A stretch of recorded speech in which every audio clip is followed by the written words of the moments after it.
Alright, part 2! Alright, part 2! Woo! But it only records. Going back to earlier with Batman status, I was going to tell them about this, so they fucked up my girl, Talia al Ghul. Oh yeah, I didn't like what they did with her at all. Because if you play the Arkham City, game, and watch any of the series at all, she's supposed to be kind of like, this really slender, nice-looking woman, sexy as hell, sex appeal kind of woman, that knows Bruce Wayne, that has a thing for Bruce Wayne, even though she is Batman. And she knows that he's Batman, but doesn't say anything about it. Not this love for Bane because Bane did her something, and well, no, that's how bad I hate the movie, dude. I forgot about it completely. I watched it one time, and I was like, fine. I watched it, now I can judge it. Fucking sucks. Ah! Wow. I had issues with it. I don't know if I go that far though. Well, fine. Moving on though. Moving on. I have one more hate status. Okay. People actually hate me right now, and that's the topic of the Joker. Oh, really? Yes. What'd you not like about the Joker? Okay, everything. Well, I'll sum it up real Okay. quick. I'll sum it up real quick actually. Is you gotta think, I grew up in the 1990s with like Jack Nicholson Joker and Heath Ledger being the voice of the Joker in the animated series, of course him being the actor, and Mark Hamill? Yeah, Mark Hamill. Not Heath Ledger. Fuck you, dude. We have to re-edit that, yeah, but you're right, it is Mark Hamill. I mean, I have one track in mind of just hating Heath Ledger completely. So with like, Jack Nicholson, Mark Hamill being the voice of the Joker, I grew up with that kind of thing. I didn't like the whole demented, dark horse kind of theme the Joker had, because I grew up with, Joker making you laugh. At the end of all of his crimes, he did something funny. It was pointless, but it was funny. I'll agree with you on that. I like Mark Hamill Joker more than I do Heath Ledger. So at the end of the day, I personally believe that, Heath Ledger ruined the Joker in that series. Personal opinion.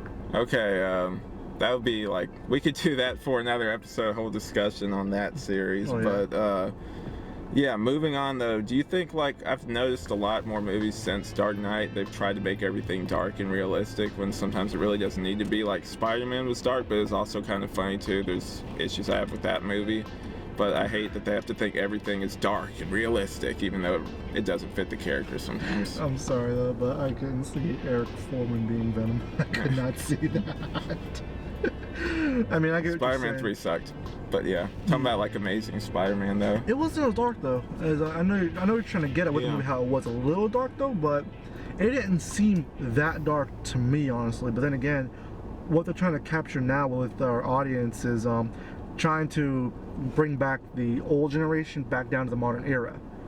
Because you gotta think, these are things that we grew up with. We're old now, college kids. We're the ones that like this stuff. You see all like these newbie kids, like, oh, what is that? Like they're getting scared of it, but we know it's just a comic book hero. They don't.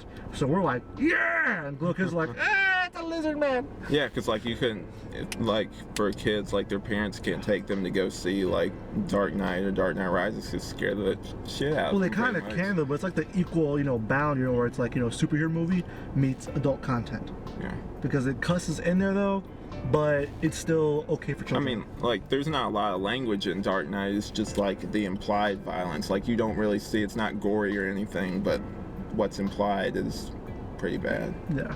I guess they kind of want to take away from the whole animation aspect of it, like they did in the original one, though. That's just me, of course. Yeah. Mitch, what do you think? You think that certain superheroes should be more realistic, or you think they should stick closer to the comics? I really like the realistic aspect of it. So I like the Dark Knight movies and the Man of Steel movies. So y'all probably hate me right now. No, I'm with you here. Yeah. Man of Steel movie, not movies. Well, I'm not disagreeing you with the real life aspect. I enjoy it completely 100% though, if only they would do it right. Like I told you, it's just going back to costume things. Just a matter of, if you're going to make the character, at least make it accurate.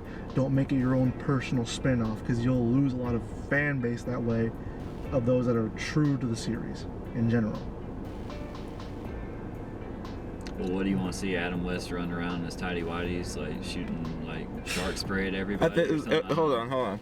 I think you could still do a superhero like serious, but I think there's room to have fun too. Like, don't go Batman Forever on us or anything, bat nipples and stuff. But you can have some fun with it. You can include some comic stuff like. We gotta sand those nipples down. Yeah, like the giant T-Rex or whatever's in its Batcave. So far in the Batcaves, we haven't seen any of that more crazy kind of stuff in there. It's just been very realistic, grounded. We'll put it this way, I guess. Then is I don't mind the seriousness aspect of the way the Batman looks. Mm-hmm. It's just the aspect of why does he have to sound like he's constipated when he's Batman? That was actually like an actor's choice. That wasn't really like the director said do this. So it's like that was Christian Bale. He's like, I'm gonna do it this way. That's what I'm getting at, is like those kind of attention to detail. I like the whole, the sleek look of like, the Batman suit, how like serious it is, the black, and gray color monochrome thing about it. Yeah, make it modernized, make it appeal to my generation to go do it though.